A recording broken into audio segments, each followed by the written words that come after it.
जय हिंद मेरे प्यारे दोस्तों, हमारे इस चैनल नेक्स्ट टाइम में आपका स्वागत है। देखिए 1 जुलाई 2024 को उत्तराखंड पब्लिक सर्विस कमीशन के द्वारा मुख्य अग्निशमन अधिकारी के लिए शेड्यूल कास्ट के अंतर्गत पे एक पोस्ट के लिए जो नोटिफिकेशन अपडेट किया है, तो उसका सिलेबस हम यहाँ पे देख लेंगे कि क्या है। ठीक है, सिलेबस के अंतर्गत पे क्या चीज़ें आपके लिए पूछनी है, शॉर्ट रूप से इस वीडियो के अंतर्गत पर आपके लिए हम यहाँ पे डिस्कस करने की कोशिश करेंगे। इससे पहले हम आगे बढ़े, यदि आपके द्वारा हमारे इस चैनल नेक्स्ट टाइम को सब्सक्राइब नहीं किया तो सब्सक्राइब कीजिए तथा बेल आइकन को प्रेस कीजिएगा, ताकि जो भी कंटेंट, जो भी इन्फॉर्मेशन हमारे द्वारा आपके लिए प्रोवाइड किया जाता है तो उसका नोटिफिकेशन आपके पास समय पर उपलब्ध हो जाएगा। जैसे कि यहाँ पर क्या कहा गया है, प्रश्नगत पदों पर चयन हेतु अर्थ अभ्यर्थियों के साक्षात्कार की प्रक्रिया अपनाई जाएगी, परंतु रिक्त पदों के सापेक्ष मानक से अधिक संख्या में आवेदन पत्र प्राप्त होने की दशा में छंटनी हेतु साक्षात्कार से पूर्व हरिद्वार एवं हल्द्वानी नगर में आपका क्या है ना, परीक्षा केंद्रों पर स्क्रीनिंग परीक्षा आयोजित कराई जा सकती है। अगर देखिए इसके अंतर्गत पे ऐसे ध्यान रखना, अगर कम यहाँ पर होगा, जैसे साक्षात्कार इंटरव्यू के लिए कम विद्यार्थी एस्पिरेंट यहाँ पर मिलेंगे तो आपका कोई यहाँ पर एग्जाम नहीं होगा। अगर ज़्यादा यहाँ पर अभ्यर्थी मिलते हैं तो आपका हरिद्वार और हल्द्वानी में आपका सेंटर होगा, तब आपका स्क्रीनिंग परीक्षा मतलब आपका एग्जाम करवाया जाएगा। अगर एग्जाम करवाया जाता है तो उसका सिलेबस क्या चीज़ होगा, ये चीज़ देख लो, अगर आप इसके लिए एलिजिबल हो एजुकेशन बेस के अंतर्गत पे। वैसे तो मुझे लगता है नहीं कि इसका एग्जाम होगा, फिर भी आप देख लीजिएगा, ऐसा कह नहीं सकते। स्क्रीनिंग परीक्षा की बात करेंगे तो यहाँ पर जैसे कहा गया कि सामान्य अध्ययन एवं सामान्य बुद्धि परीक्षण वस्तुनिष्ठ प्रकार object type with multiple choice question होंगे। 150 क्वेश्चन होगा, पर क्वेश्चन 1 मार्क्स का होगा, 120 मिनट का, 2 घंटे का आपको टाइम दिया जाएगा। और यहाँ पर इंटरव्यू कितने नंबर का होगा, 100 नंबर का आपका इंटरव्यू लिया जाएगा। मतलब अगर आपका एग्जाम होता है, स्क्रीनिंग एग्जाम होता है तो आपका 150 नंबर का एग्जाम होगा और 100 नंबर का इंटरव्यू होगा। अगर कम स्टूडेंट वहाँ पर पहुँचते हैं, कम स्टूडेंट इस फॉर्म को भरते हैं या एलिजिबिलिटी उसकी कम स्टूडेंटों की होती है, तो तब आपका केवल इंटरव्यू होगा, 100 नंबर का यहाँ पे इंटरव्यू होगा, क्योंकि एजुकेशन क्वालिफिकेशन थोड़ा सा बहुत कम मिल सकता है ऐसे वाले पे। जैसे यहाँ पर क्या बात कही गई है, सबसे पहले है यहाँ पे वस्तुनिष्ठ प्रकार का क्या चीज़ बात है, ये चीज़ देख लो। सबसे पहले है सामान्य अध्ययन एवं सामान्य बुद्धि परीक्षा वस्तुनिष्ठ प्रकार। सामान्य अध्ययन सबसे पहले जो पार्ट फर्स्ट है 100 नंबर का जो होना है सामान्य अध्ययन के लिए, दूसरा सामान्य बुद्धि रीजनिंग एक्सेट्रा इंक्लूड हो जाएगा। तो इसके अंतर्गत पर जो पहला वाला ये चीज़ है तो इसको देख लेते हैं हम यहाँ पर क्या चीज़ें यहाँ पर बात करें। ठीक है, तो सबसे पहले यहाँ पर क्या चीज़ है, सामान्य अध्ययन के लिए जो चीज़ पूछा जाएगा, तो एक एक करके टॉपिक नोट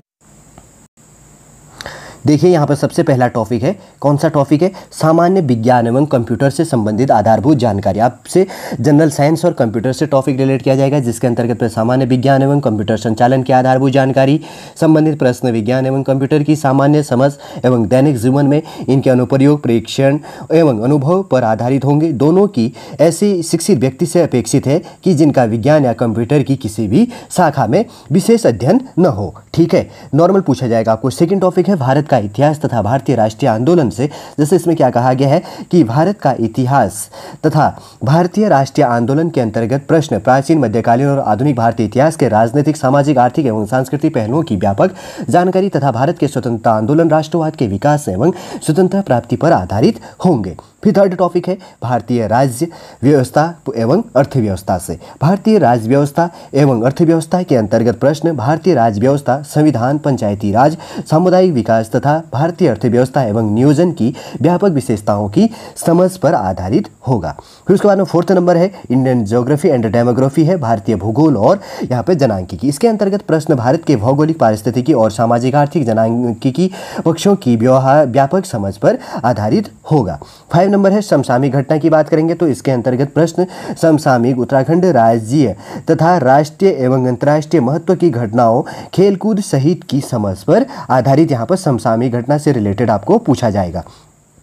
6 नंबर का टॉपिक है उत्तराखंड का इतिहास। उत्तराखंड के इतिहास की बात करेंगे तो उत्तराखंड की ऐतिहासिक पृष्ठभूमि प्राचीनकालीन आरंभ से 1200 ईस्वी से लेकर 1200 से मध्यकाल हो गया, 1200 से लेकर 1815 ईस्वी तक प्रभावशाली राजवंश एवं उनकी उपलब्धियां, गोरखा आक्रमण एवं शासन, ब्रिटिश शासन, टिहरी रियासत एवं उसकी शासन व्यवस्था, स्वतंत्रता आंदोलन में उत्तराखंड की भूमिका और इससे संबंधित प्रमुख विभूतियां, प्रमुख ऐतिहासिक स्थल एवं स्मारक, उत्तराखंड राज्य निर्माण आंदोलन, उत्तराखंड के लोगों का राष्ट्रीय एवं अंतर्राष्ट्रीय क्षेत्रों में विशेष रूप से सशस्त्र बलों में योगदान, विभिन्न समाज सुधार आंदोलन तथा अनुसूचित जाति अनुसूचित जनजाति बच्चों दलितों एवं महिलाओं हेतु उत्तराखंड शासन के विभिन्न कल्याणकारी कार्यक्रम जो है इनमें इंक्लूड होगा। 6 नंबर का जो टॉपिक है। 7 नंबर की बात करेंगे तो उत्तराखंड की संस्कृति, उत्तराखंड का जो कल्चर है, जातियों जनजातियों धर्म एवं लोक विश्वास, साहित्य लोक साहित्य परंपराएं एवं रीति रिवाज, वेशभूषा व आभूषण, मेले एवं त्योहार, खान पान, कला शिल्प, नृत्य गायन एवं वादन यंत्र, प्रमुख पर्यटन स्थल, महत्वपूर्ण खेलकूद प्रतियोगिताएं एवं पुरस्कार, उत्तराखंड के प्रसिद्ध लेखक एवं कवि तथा उनका हिंदी साहित्य एवं लोक साहित्य में योगदान, उत्तराखंड शासन द्वारा संस्कृति के विकास हेतु उठाए गए कदम। ठीक है। 8वें नंबर का टॉपिक है उत्तराखंड का भूगोल एवं जनांकीकी हो गया। भौगोलिक स्थिति होगी उत्तराखंड हिमालय की प्रमुख विशेषताएं, उत्तराखंड में नदियां, पर्वत, जलवायु, वन संसाधन एवं बागवानी, प्रमुख फसलों एवं फसल चक्र, सिंचाई के साधन, कृषि जोते, प्राकृतिक एवं मानव जनित आपदाएं एवं आपदा प्रबंधन, जल संकट और जलागम प्रबंध, दूरस्थ क्षेत्रों की समस्याएं, पर्यावरण एवं पर्यावरणीय आंदोलन, जैव विविधता एवं इसका संरक्षण, उत्तराखंड की जनसंख्या, वर्गीकरण, घनत्व नहीं घनत्व होगा, ठीक है, ध्यान रखना, लिंगानुपात हो गया, साक्षात्कार एवं जनसंख्या पलायन। कोई अच्छी सी उत्तराखंड जीएस की बुक ले लो और पढ़ लो, उसमें से सारे टॉपिक इंक्लूड है। ठीक है।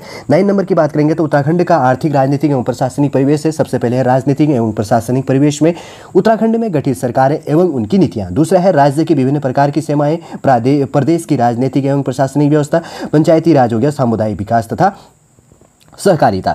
दूसरी है प्रशासनिक व्यवस्था की ऐतिहासिक पृष्ठभूमि क्या है, गोरखा एवं ब्रिटिश शासनकाल में भूमि का संबंधित क्या व्यवस्था है, जिला भूमि प्रबंधन, थोकदारी, वन पंचायत, सिविल एवं स्वयं वन केसर, हिंद हो गया, बेनाब भूमि, नूजल, नजूल लिखा है लेकिन नूजल हो सकता है, ठीक है, नूजल हो गया, और नयाबाद बंदोबस्त जो चला था, नया जो भूमि बंदोबस्त एटसेट्रा जो इंक्लूड हुआ था। आधुनिक काल के अंतर्गत तो उत्तर प्रदेश एवं कुमाऊं उत्तराखंड जमींदारी विनाश एवं भूमि व्यवस्था अधिनियम लागू होने के बाद भूमि सुधार, लैंड टेन्योर में परिवर्तन, लगान वसूली व्यवस्था और राजस्व पुलिस व्यवस्था जो चीज़ है इसके अंतर्गत पे इंक्लूड होगी। आगे देखते हैं उसके बाद में यहाँ पर आर्थिक परिवेश के अंतर्गत पे इंक्लूड होता है सीमांत जनपदों का प्राचीन काल में तिब्बत से व्यापार एवं व्यापार की वर्तमान स्थिति, स्थानीय कृषि पशुपालन, कृषि जोत की अलाप कर स्थिति व चकबंदी की आवश्यकता और बेगार तथा डडवार प्रथा जो चीज़ें यहाँ पर इंक्लूड होगी। 10 नंबर का है आर्थिक एवं प्राकृतिक संसाधन, मानव संसाधन, प्रदेश की शिक्षा व्यवस्था एवं प्रमुख शिक्षण संस्थान, वन जल, जड़ी बूटी, कृषि, पशुधन और जल विद्युत, खनिज, पर्यटन, उद्योग हो गया, संसाधनों के उपयोग की क्या स्थिति है ये इंक्लूड होगा। फिर है उत्तराखंड में गरीबी व बेरोजगारी उन्मूलन व आर्थिक विकास की दिशा में चलाई जा रही विभिन्न योजनाएं, आर्थिक क्रियाएं एवं इनका राज्य जीडीपी में योगदान, उत्तराखंड में विकास की प्राथमिकताएं व नियोजन की नवीन रणनीति तथा समस्याएं क्या है। फिर है उत्तराखंड में विपणन की सुविधाएं तथा कृषि मंडियां, उत्तराखंड के बजट के प्रमुख क्या विशेषताएं हैं वो यहाँ पर इंक्लूड किया गया है। फिर उसके बाद में बात करेंगे तो सामान्य बुद्धि से रीजनिंग से आपके लिए टॉपिक रिलेट होना है। एक टॉपिक है सारा का सारा इसके अंतर्गत पे इंक्लूड किया गया, 50 क्वेश्चन इसके अंतर्गत से पूछ लेगा।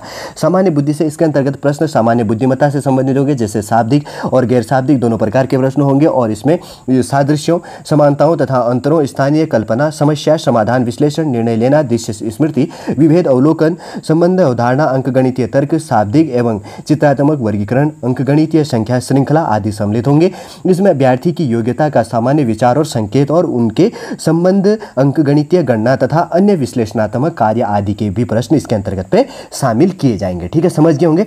देखिए यहाँ पर रीजनिंग से रिलेटेड आपके 50 क्वेश्चन पूछा जाएगा, 50 नंबर का हो गया, और दूसरा जो जीएस के टॉपिक है उत्तराखंड का भी यहाँ पर इंक्लूड होना है। 10 टॉपिकों से यहाँ पर एग्जामिनर आपके लिए यहाँ पर पूछेगा। ठीक है, सॉलिड रूप से 10 टॉपिक है, जो पर टॉपिक से ये अनुमान लगा के चलो कि पर टॉपिक से 10 क्वेश्चन है आपके लिए एग्जामिनर यहाँ पर पूछेगा। ठीक है, अगर आपका इंटरव्यू होता है, कम स्टूडेंट होते हैं, अगर आपका डायरेक्ट यहाँ पर इंटरव्यू होगा तो आपको ये पढ़ने की आवश्यकता नहीं पड़ेगी। और अगर आपका ऐसे के अंतर्गत पे ज़्यादा स्टूडेंट अभ्यर्थी होते हैं तो जैसे आयोग के द्वारा कहा गया है कि मुख्य अग्निशमन अधिकारी के लिए जो एक पोस्ट शेड्यूल कास्ट के लिए जारी किया गया, तो उसका अगर एग्जाम होता है तो उसका सिलेबस ऐसा होगा अगर स्टूडेंट ज़्यादा होते हैं। अगर स्टूडेंट कम होंगे तो आपका इंटरव्यू जो साक्षात्कार जो एवरेज लिया जाएगा उसके बाद में आपका इंटरव्यू होगा, अगर आपको उसके बाद में आपको पढ़ने की आवश्यकता नहीं पड़ेगी। सॉलिड रूप से पूरा सिलेबस आपके लिए प्रोवाइड कर दिया। उम्मीद करूंगा दोस्तों शॉर्टली पूरा इन्फॉर्मेशन आपको समझ में आ गया होगा और सिलेबस भी आप सॉलिड रूप से आप समझ में आ गया होगा आपके। यदि आज का इन्फॉर्मेशन आपको अच्छा लगे तो लाइक कीजिएगा, कमेंट कीजिए और हमारी चैनल नेक्स्ट टाइम को सब्सक्राइब कीजिए। वापस हम नेक्स्ट क्लास के अंतर्गत आपसे मिलेंगे। जय हिंद, जय भारत।